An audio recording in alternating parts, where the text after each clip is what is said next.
Halo semuanya, kembali lagi di podcast Sobat Sahabat dengan aku Afif Berdiansyah Ramadan dan kedua narasumber kita dengan aku Zulfa Khairunisa dan aku Nafis Muhammad Ihsan. Oke Sobat Sahabat, pada kesempatan kali ini kita akan membawakan tema yaitu tentang pencegahan pernikahan anak. Tahu gak sih, pencegahan pernikahan anak adalah tanggung jawab bersama untuk masa depan yang lebih cerah. Pernikahan anak masih menjadi masalah yang serius di era sekarang ini, khususnya di Indonesia. Meskipun telah ada undang-undang yang membatasi usia pernikahan, praktek ini tetap terjadi karena berbagai faktor seperti kemiskinan, kurangnya pendidikan, dan norma budaya. Pencegahan pernikahan anak adalah tanggung jawab bersama yang membutuhkan kerjasama antara pemerintah, keluarga, masyarakat, dan organisasi-organisasi. Oke, langsung aja gak sih kita tanya-tanya dengan kedua narasumber kita? Boleh dikenalkan? Halo semuanya, perkenalkan nama aku Zulfa Khairunisa. Aku berasal dari Forum Anak Generasi ke-6. Halo semuanya, perkenalkan aku Nafis Muhammad Ihsan, juga dari Forum Anak Kabupaten Magetan Generasi ke-6. Nah, Sobat Sahabat, pastikan anak-anak forum anak ini tahu kan tentang masalah-masalah yang terjadi karena pernikahan anak. Langsung gak sih kita masuk ke pertanyaan pertama. Buat Kak Zulfa, aku mau tanya sesuatu, boleh nggak? Boleh banget nih Kak Afif. Oke, jadi pertanyaannya adalah dampak pernikahan anak terhadap masa depan anak itu gimana sih? Nah, jadi dampak pernikahan anak terhadap masa depan anak, terutama di pendidikan dan karir, yaitu yang pertama, putus sekolah. Anak yang menikah muda seringkali berhenti sekolah karena fokus pada rumah tangga atau kehamilannya.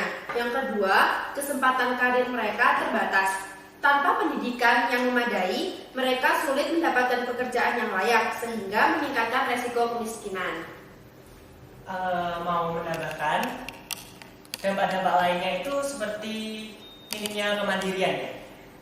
Soalnya kurangnya pendidikan dan pengalaman hidup itu membuat anak itu sulit untuk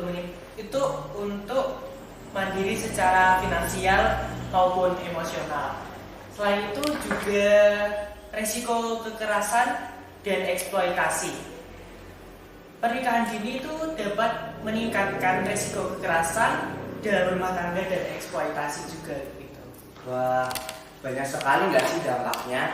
Nah, tadi kan Kak Zulfa sama Kak Nafis kan udah nyebutin beberapa dampak dari pernikahan anak ini. Nah, bagaimana cara kita untuk meningkatkan kesadaran masyarakat tentang bahayanya pernikahan anak? Boleh dijelasin, Kak Nafis?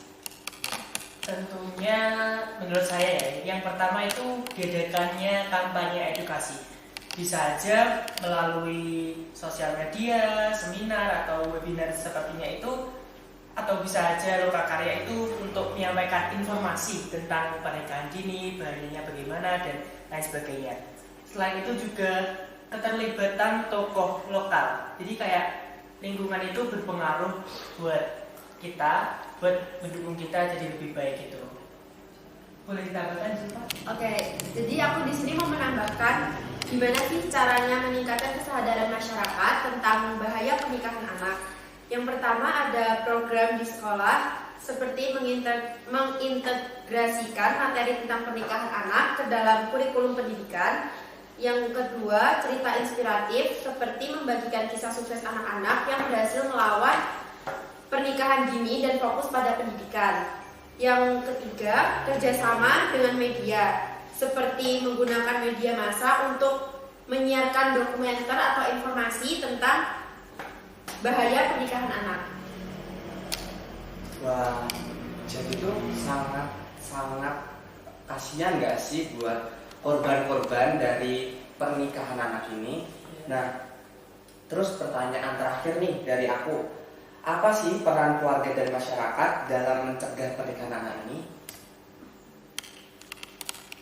Jadi untuk peran keluarga itu seperti memberikan dukungan untuk pendidikan anak hingga tingkat tinggi. Yang kedua, tidak memaksakan anak untuk menikah demi alasan ekonomi atau budaya. Yang ketiga, memberikan pendidikan seks dan kesehatan reproduksi yang sesuai dengan usia mereka.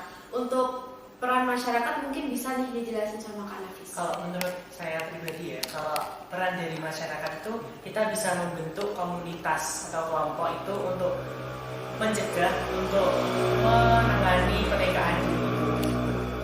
Terus menyediakan akses layanan, pendidikan, kesehatan, dan program-program lainnya untuk anak-anak seperti kita sekarang ini, yaitu difasilitasi oleh dinas untuk diamanai untuk menjadi anggota dari forum anak.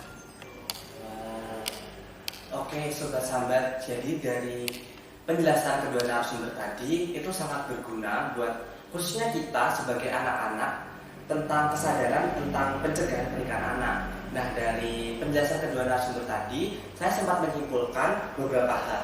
Pertama, pencegahan pernikahan anak adalah investasi untuk masa depan. Dengan memberikan pendidikan, kesadaran, dan dukungan yang tepat, kita dapat memastikan bahwa setiap anak memiliki kesempatan untuk mencapai potensi untuk mereka penuhi. Upaya ini membutuhkan kolaborasi dari semua pihak.